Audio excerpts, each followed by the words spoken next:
तुझ्यासाठी अट्टहास हा भाग 2. मागील भागात आपण पाहिले की विजय आणि साक्षीचे प्रेमसंबंध घरी समजले, त्यामुळे त्या दोघांना आता भेटता येईना की बोलताही येईना. पाहूया आता पुढे. कुणी काहीही सांगितले तरी साक्षीला विजय मनापासून आवडत होता. आपला आयुष्यभराचा जोडीदार असाच हवा हे तिने मनाशी पक्के केलेले, त्यामुळे ती त्याला विसरायला तयार नव्हती. परीक्षा जवळ आली होती, त्यामुळे साक्षीला लगेच गावी परत पाठवणे योग्य नाही. तिचे वर्ष वाया जाईल असे किरणला वाटले. पण आता किरण दादा मात्र तिच्यावर पाळत ठेवून असायचा. जणू काय ती नजरकैदेतच होती. त्यामुळे विजय आणि साक्षीचे जास्त बोलणे होऊ शकेना. इकडे विजयला समजले की आपलं प्रेम तिच्या घरी समजल्यामुळे तिला न भेटण्याची ताकीद दिली आहे. किरण शक्य असेल तितके साक्षीला धाकात ठेवण्याचा प्रयत्न करत होता, पण तिच्यासोबत कॉलेजला जाणे त्याला कसे शक्य होईल, कारण त्यालाही त्याचे काम होते की. साक्षी घरी असताना एकदम शांत शांत राहायची. तिला काही करमत नव्हते. जीव कशातच रमत नसे. विजयशी बोलावंसं वाटायचं, त्यामुळे कॉलेजला गेल्यावर किरणने ताकीद देऊनही ती विजयला भेटलीच. विजय, मी काय म्हणते, आपल्याला एकत्र यायचे तर काय तर करावेच लागेल. असं कुठवर चालणार? आपण दोघांनी लवकर लग्न करणे हा एकच पर्याय समोर आहे असं मला वाटतं. तुम्हाला काय वाटतं? साक्षीने विजयला विचारले. विजयलाही ते पटले. त्यावर तो बोलला, तुझं अगदी बरोबर आहे. आपण रजिस्टर लग्न करूया का? तुला चालेल ना? पण नंतर थोडा वेळ गप्प बसतो. पुन्हा तिला विचारतो, अगं पण तुझी परीक्षा तोंडावरच आली आहे ना गं, मग कसे करायचे? हो आहे ना, पण आपण आधी रजिस्टर ऑफिसला विवाह करण्यासाठीच्या अर्जाची नोंदणी तरी करून ठेवू शकतो की, मग परीक्षेनंतर लग्न करू, असं साक्षीने त्याला सुचविले. परीक्षा झाली की मग आपण लग्न करूया, तोवर थोडा धीर धरावा लागेल इतकंच. दोघेही हळव्या मनाने बोलत होते. दोघांनाही आता विरह सहन होत नव्हता, पण सध्या तरी शांत बसण्याखेरीज दुसरा इलाज नव्हता. हे बघ साक्षी, काही झालं आणि कुणी कितीही विरोध केला तरी आपण एकमेकांची साथ कधीच सोडायची नाही. तू आहेस ना माझ्यासोबत? विजयने साक्षीला विचारले. मला तुम्ही हवे आहात हो, मग मी तुमच्यासोबत नसेन असं कसं बरं होईल? साक्षीने लगेच उत्तर दिले. ठरलं तर मग आता घाबरायचे नाही. मी करतो सर्व ठीक, तू जास्त टेन्शन नको घेऊ. मी आहे ना, असा धीर देत विजयने साक्षीला समजावले. बरं चल, जायला पाहिजे आता. हो पण अभ्यास कर, पेपर चांगले लिही. मी नेहमी तुझ्यासोबतच असेन, काळजी करू नको. असे बोलून विजयने निरोपाची भाषा केली. एकमेकांना सोडून जाताना मनाची घालमेल होत होती, पण जावं तर लागणार होतं. काही दिवसात विजय रजिस्टर ऑफिसला जाऊन विवाहपूर्व अर्ज भरून आल्यावर ते दोघे परत एकदा भेटले. अजून काही दिवसांचीच गोष्ट आहे, नंतर आपण कायमचे एकत्र असू. रजिस्टर ऑफिसमध्ये जाऊन आलोय. तुझी परीक्षा संपल्यानंतरची तारीख भेटली बघ, तेव्हा आपलं लग्न होईल, विजयने साक्षीला सांगितले. हे ऐकल्यावर साक्षीला खूप आनंद झाला. ती बोलली, कधी एकदा परीक्षा होते आणि आपलं लग्न होतंय असं वाटतंय. लग्नानंतर आपल्याला भेटण्यासाठी कुणाची भीती किंवा दडपण नसणार आहे, हो ना? तिने त्याला विचारले. हो ग, बरोबर आहे तुझं, तो बोलला. त्यावर ती भावूक होऊन म्हणाली, मला तुमची आयुष्यभर साथ हवी आहे, बाकी काही नको. मी तुझी साथ कधीच सोडणार नाही, काळजी नको करू. तू आता फक्त परीक्षेकडे लक्ष दे, विजयने साक्षीला काळजीने बजावून सांगितले. साक्षीची परीक्षा सुरू झाली. या सगळ्यात तिने अभ्यासाकडे दुर्लक्ष केले नाही. ती हुशार होती, त्यामुळे तिला पेपर चांगले गेले व परीक्षाही संपली. झाली बाई एकदाची ती परीक्षा, असं पुटपुटत साक्षीने मोकळा श्वास सोडला. आता दुसऱ्याच तयारीला लागायचे होते. मनात ती वेगळीच ओढ. तो दिवस उजाडला. उद्या आपलं रजिस्टर लग्न होणार या आनंदात ते दोघेही मनोमन खूप खुश होते. आदल्या रात्री विजयच्या मनात भावी वैवाहिक जीवनातील सुखद स्वप्ने रंगू लागली. सकाळी दिलेल्या वेळेत रजिस्टर ऑफिसला पोहोचावे लागणारे विचारातच तो झोपी गेला. सकाळ झाली. विजय रजिस्टर ऑफिसला जायला निघाला. जाताना तो साक्षीदार म्हणून हवे असलेले 2 मित्र सोबत घेऊन गेला. तिथे तो वेळेच्या आधीच पोहोचला व साक्षीची वाट पाहू लागला. बराच वेळ वाट पाहिली, पण साक्षी काही येईना. तेव्हा त्याचा धीर सुटला. मनात नको नको ते प्रश्न थैमान घालू लागले. अरे यार, काय झालं असेल? अजून का नाही आली ती? कुठे अडकली? विजय मित्राला बोलत होता. नक्की येणार आहे ना रे ती? नाहीतर ऐनवेळी दगा नको द्यायला, विजयचा मित्र त्याला विचारत होता. अरे नाही रे, ती मुलगी तशी नाही. काहीतरी प्रॉब्लेम झाल्याशिवाय ती अशी वागणारच नाही. मला पूर्ण खात्री आहे तिची. विजय अगदी पोटतिडकीने बोलत होता, पण त्याच्याही मनात भीती वाटत होती. काय झाले असेल ते काही कळायला मार्गच नव्हता. दुपारची वेळ झाली. बराच वेळ विजय आणि त्याचे मित्र तिथेच वाट पाहत बसून राहिले, पण साक्षी काही आली नाही. विजय खूप निराश झाला. आता मात्र तो अगदी खचून गेला. तिने असे का केले असेल रे? का नाही आली ती? काय झाले काय माहीत, असे म्हणत विजय आपल्या मित्रांसमोर हताश मनाने मनातील दुःख व्यक्त करू लागला. संपूर्ण दिवस तिची वाट पाहण्यात घालवला, पण तरीही ती काही तिथे लग्नासाठी आलीच नाही. त्यामुळे ते तिघेही नाराज होऊन घरी परतले. घरी आल्यावर विजयला रडू अनावर झाले व तो एकटाच मनातील अवंडा गिळून रडू लागला. डोक्यात फक्त हाच विचार होता की तिने असे का केले, का आली नाही ती. रजिस्टर ऑफिसमध्ये साक्षीची वाट पाहून थकलेला विजय निराश मनाने घरी परतला. अपेक्षाभंगामुळे आतून खूप तुटलेला, त्याच्या स्वप्नांचा अगदी चक्काचूर झालेला. रात्र झाली पण त्याला जेवणाची इच्छा चुरली नाही. घास तर कसा काय उतरेल घशाखाली? जे हवं तेच मिळालं नाही, मग अन्न कसं गोड लागणार? त्या रात्री तो उपाशीच राहिला. अंथरूण केलं आणि झोपण्याचा प्रयत्न करू लागला, पण झोपच येईना. सारखी साक्षीची आठवण येत होती आणि मनात राहून राहून एकच प्रश्नाचे थैमान चालू होते. देवा, काय झाले असेल रे? का नाही आली ती? कुठे गेली असेल? माझ्या आनंदावर विरजण का घातलेस? असे म्हणत तिच्याच विचारात मध्यान्ह रात्रीला विजयचा थोडासा डोळा लागला. पण पहाटे तिच्या विचाराने त्याला दचकून जाग आली. नाराज मनाने आपली रोजची कामं करण्याचा प्रयत्न चालू होता. मन कशातच लागत नव्हतं. खूप अस्वस्थ झालेला. किरणच्या बंधनामुळे साक्षी व विजय चाळीत असताना बोलत नसले तरी किमान एकमेकांना पाहू तर शकत होते. आता तेही शक्य नव्हते. आज पहाटेपासून विजयची नजर फक्त साक्षीलाच शोधत होती. ती त्याला कुठेही दिसली नाही. बिचारा बिकट मनस्थितीतच जॉबला गेला. तिथे त्याला काही काम सुचेना. सारखा तिचा भास व्हायचा.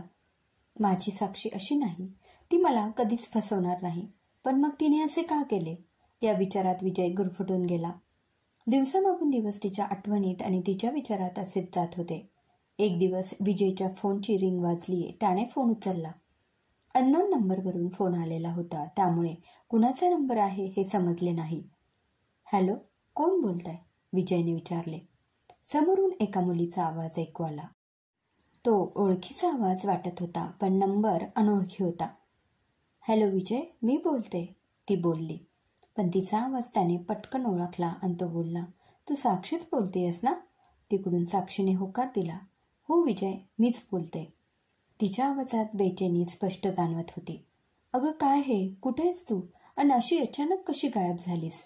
मी किती घाबरलेलो याची कल्पना नाही तुला. विजय नुसता बडबडत सुटलेला. माझं थोडं ऐकून घेता का आता? ती रडवेला स्वरातच बोलली. सॉरी, बोल तू. काय झाले हे सगळे काहीच कळेना. जरा सविस्तर सांगतेस का मला? विजयने तिला घडलेले सर्व सांगायला लावले आणि तिनेही सांगायला सुरुवात केली. आपण दोघे लग्न करणार आहोत हे लग्नाच्या आदल्या रात्रीच किरण दादाला समजले. त्याने ते कळता क्षणी मला लगेच गाडीत बसवले आणि रातोरात आमच्या गावी आणून सोडले. इकडे आल्यावर मला जणू जेलमध्ये असल्यासारखे देखरेखीखाली ठेवण्यात आले. म्हणूनच मी त्या दिवशी रजिस्टर ऑफिसला पोहोचू शकले नाही. प्लीज मला समजून घ्या. मी मुद्दाम काही केले नाही, पण माझ्याकडे फोनही नव्हता. मग मी तुम्हाला कसे काय कळवणार होते? मी तुम्हाला कधी फसवेन का? विश्वास आहे ना माझ्यावर? मी खूप एकटी पडले हो. प्लीज मला न्यायला या ना. काही करा, पण इथून घेऊन जा. मला तुमच्याशिवाय अजिबात करमत नाही. मी जगू शकणार नाही तुमच्याशिवाय. अगदी रडवेल्या स्वरात साक्षी विजयशी बोलत होती आणि विजय शांतपणे ऐकत होता. पुढे तो म्हणाला, मग आता कुणाच्या फोनवरून बोलतेस? अहो, हा नंबर राकेशचा आहे, साक्षी म्हणाली. आता हा राकेश कोण ग? विजयने तिला विचारले. त्यावर ती बोलली, सांगते सगळं. आणि सांगायला लागली. मुंबईवरून जेव्हा मला गावी आणले तेव्हा मला खूप अस्वस्थ वाटायचं. सारखी तुमची आठवण यायची. लग्नाला हजर झाले नाही म्हणून तुम्हाला काय वाटले असेल या विचाराने तहान, भूक, झोप सगळेच उडालेले. ती सांगताना थोडी थांबली. तेव्हा विजय बोलला, मग पुढे काय झाले? तिने पुन्हा सांगायला चालू केले. मी एकटीच शांत राहायचे. कोणाशीच बोलू वाटत नसे. असेच उदास बसलेले असताना माझा बालमित्र म्हणजे तो राकेश आला. त्यानेच तुम्हाला फोन लावून दिलाय. विजय बोलला. ते कसं काय बरं? साक्षी म्हणाले, राकेश आणि मी लहानपणापासून एकत्रच खेळलो, वाढलो. शाळेलाही एकत्रच होतो. राकेशचे आमच्या घरी रोजचे येणे जाणे असते. अगदी घरच्यासारखाच आहे आम्हाला. त्यामुळे त्याला घरी कोणी काही बोलत नाही. खूप चांगला आहे तो. लहानपणापासून आम्ही एकमेकांना नेहमी मदत करतो. सुखदुःख शेअर करतो. अगदी जिवलग मित्र आहे तो. हो का? चांगले की मग. मित्र असेच हवेत. विजय मध्येच बोलला. साक्षी म्हणाली, हो बरोबर आहे. तो घरी आला तेव्हा मी नाराज आहे हे राकेशने लगेच ओळखले. काय ग साक्षी, काय झालंय? अशी का दिसतेस? सांगशील का मला? राकेशने साक्षीला विचारले. काय नाही रे, म्हणत त्याला मी सांगायचे टाळले, पण तो बोलला, अगं मित्र मानतेस ना मला, मग सांग की काय झालंय ते. तेव्हा मी त्याला आपली सगळी कहाणी सांगितली. त्याला बोलले की राकेश मला खूप टेन्शन आले आहे. काय करावे काही सुचेना. तू अजिबात काळजी करू नको ग, मी आहे ना, असे बोलून राकेशने मला धीर दिला. राकेश बोलला की तू फक्त विजयला फोन लाव आणि त्याला कळव तू कुठे आहेस ते. विजय वाट पाहत असेल ना तुझी. मी म्हणाले, अरे तुझं बरोबर आहे राकेश, पण माझ्याकडे फोन नाही, तुला माहिती आहे ना. त्यावर तो बोलला, अगं विजयचा नंबर तरी आहे की नाही तुझ्याकडे? आहे ना, नंबर पाठच आहे मला, पण फोन कसं लावू? मी त्याला विचारले. तो बोलला, माझा फोन आहे ना, तो केव्हा कामी येणार आपल्या. हा घे फोन आणि बोल विजयसोबत, तोपर्यंत मी आहे आसपासच. मी लगेच तुम्हाला फोन लावला, हा त्याचाच फोन आहे, तिने विजयला सांगितले. आता मला खूप बरं वाटतंय, मनाला सारखी रुखरुख लागून राहिलेली. तू अशी अचानक कुठे गेलीस याची मन एकदम हलकं झालं. तू अजिबात काळजी करू नको, मी तुला न्यायला नक्की येतोय तिकडे, असे विजयने साक्षीला सांगितल्यावर तिलाही थोडा आधार मिळाला. आता ठेवते फोन, आपण नंतर बोलू. हो, पण येण्यापूर्वी आधी मला तशी कल्पना द्या म्हणजे झालं. राकेशजवळ निरोप ठेवू शकता, तो मला सांगेल, असे तिने विजयला सुचवले. हो ग बाई, कळवेन तुला आधी. चल बाय, काळजी घे, ठेवतो फोन, असे म्हणत त्याने फोन बंद केला व साक्षीनेही फोन बंद करून राकेशच्या हातात त्याला फोन सुपूर्द केला. साक्षीचा फोन आल्यामुळे ती कुठे आहे याचा पत्ता विजयला लागला. त्याला फार आनंद झाला. मनावरचे ओझे उतरल्यासारखा तो खुश झाला. तिचा आवाज ऐकून त्याला एक मानसिक समाधान मिळाले होते. त्याची अस्वस्थता कमी झाली व काम करायलाही उत्साह वाटू लागला. पण आता मनात दुसराच गोंधळ चालू झाला, ते म्हणजे तिला तिच्या गावावरून परत कसे आणायचे. विजय आपल्या विचारात मग्न होता तेव्हा त्याचे मित्र संदीप आणि संतोष तिथे आले. हे दोघे मित्र म्हणजे तेच जे लग्नासाठी साक्षीदार म्हणून विजयसोबत रजिस्टर ऑफिसला गेले होते. संदीप बोलला, काय विजय भावा, आता कसला विचार चालू आहे? काय नाही रे, काल साक्षीचा फोन आलेला, तिला गावी नेलंय, आता तिथून इकडे कशी आणायची हाच विचार करतोय, विजयने संदीपला सांगितले. इतकंच ना, मग असा का बसलाय हताश होऊन? अरे तुझे हे मित्र आहेत की अजून जिवंत? गरजेला मित्र कामी येणार नाहीत तर मग कसली यारी आपली. संदीपने पाठीवर हात ठेवत मदतीचा हात दिला. डोंट वरी, हम है ना, असे म्हणून संतोषनेही लगेच संदीपला संमती दिली. दोघांचा पाठिंबा पाहून विजयला आता बळ आले व साक्षीकडे जाण्याचा निर्णय पक्का झाला. विजयने आई वडिलांना फोन केला. हॅलो आई, मी बोलतोय, तू कशी आहेस? बाबा कसे आहेत? त्यावर, बाळा आम्ही बरे आहोत रे, आमची काळजी करू नको तू, तुझं कसं चालू आहे ते सांग, असे आईने विजयला विचारले. अगं आई, साक्षीला तिच्या गावी घेऊन गेलेत, मला तिला परत आणायचे, मी जाणार आहे तिच्या गावी तिला आणायला. काय? अरे पण तू कसं जाणार तिकडे? तिचे गाव तुला माहीत तरी आहे का? आईने प्रश्न केला. हो, आहे माहीत मला, ती नगर जिल्ह्यातील एका छोट्याशा गावात राहते. गाव तसं लांब आहे पण तरी मी जाणार, विजयने आईला सांगितले. अरे विजय, त्या लोकांना तू आवडत नाहीस, ते लग्नाला तयारही नाहीत, मग तिकडे जाऊन काय फायदा? ते लोक तुला तिला सोबत घेऊन येऊ देतील का सांग? तिकडे जर काय कमी जास्त झालं तर रे, आईने विचारले. तू काळजी करू नको ग आई, मला काही नाही होणार, मी एकटा जाणार नाही, माझे मित्र आहेत माझ्या सोबतीला, आणि तसेही मी फक्त जास्त शिकलेलो नाही म्हणून त्यांना मी आवडत नाही. बाकी माझा स्वभाव त्यांना आवडायचाच ना. मी त्यांच्या मुलीला सुखात ठेवू शकतो हे त्यांना कधीतरी पटेल की तेव्हा तरी ते मला स्वीकारतील ना. तू उगीच काळजी करतेस, असं म्हणत विजयने आईला धीर दिला. बघ बाबा, तूच ठरव मग, पण काळजी घे स्वतःची, उगीच काही वाईट घडायला नको. आई काळजीपोटी विजयला सांगत होती. घेईन मी काळजी, तू नको वाईट विचार करू, आता सगळं चांगलंच होईल. चल ठेवतो फोन, म्हणत त्याने त्या फोन बंद केला. संदीप व संतोष यांनी विजयला अगदी सख्या भावाप्रमाणे साथ द्यायचे ठरवले. त्यांनी अजून काही मित्र जमा केले. आता एकूण 7-8 जणांची साक्षीच्या गावी जाऊन तिला घेऊन यायचे ठरवले. त्यासाठी एक 4 चाकी गाडी हीच ठरवली. सर्वांनी मिळून तिकडे जाण्याचा दिवसही आखला. सगळे नियोजन झाले. विजयने राकेशला फोन केला. हॅलो राकेश, मी विजय बोलतोय. जरा साक्षीसोबत बोलायचे होते रे. तिच्या घरी जातो का जरा? हो जातो ना, तिकडे गेल्यावर तुला फोन करायला लावतो, असे म्हणून राकेश लगेच साक्षीकडे गेला. राकेश तिकडे गेला तेव्हा घरात फक्त साक्षीची वयस्कर आजी होती. त्यामुळे त्याला साक्षीला फोन देणे सहज शक्य झाले. ए साक्षी, अगं विजयचा फोन आलेला, त्याला तुझ्याशी बोलायचे आहे, तू फोन कर त्याला. हो करते, दे फोन, म्हणून तिने त्याच्याकडून फोन घेतला आणि विजयला फोन लावला. हॅलो विजय, मी साक्षी बोलते.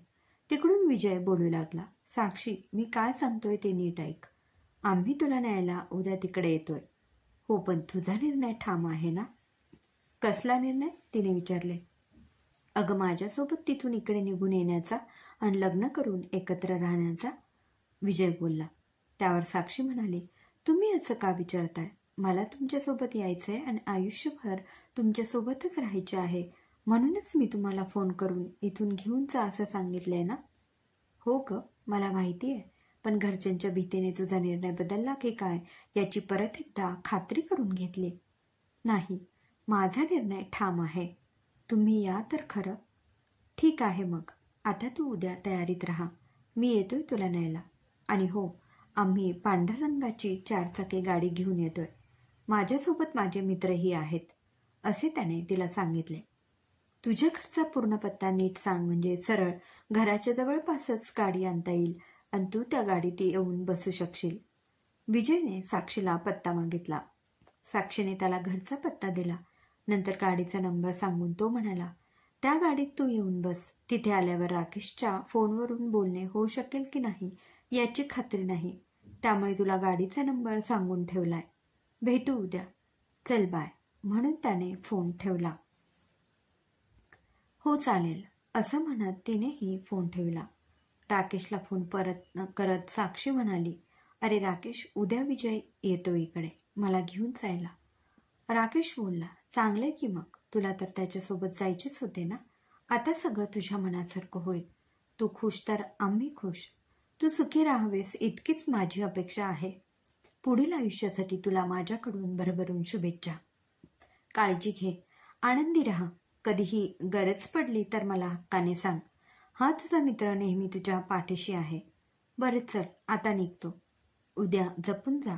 तशी गरज पडली तर मला सांग, मी करेन मदत. असे म्हणत राकेश परत त्याच्या घरी निघून गेला. साक्षीला उद्याचा दिवस कधी उजाडेल असे वाटू लागले. अगदी डोळ्यात प्राण आणून ती उद्याची वाट पाहू लागली. विजयला भेटण्याची उत्सुकता आणि आतुरता तिला स्वस्थ बसू देत नव्हती. क्रमशः लेखिका सौ वनिता गणेश शिंदे. श्रोतेहो, कसा वाटला कथेचा हा भाग कमेंटमध्ये अवश्य कळवा. पुन्हा भेटूया पुढील भागात. धन्यवाद.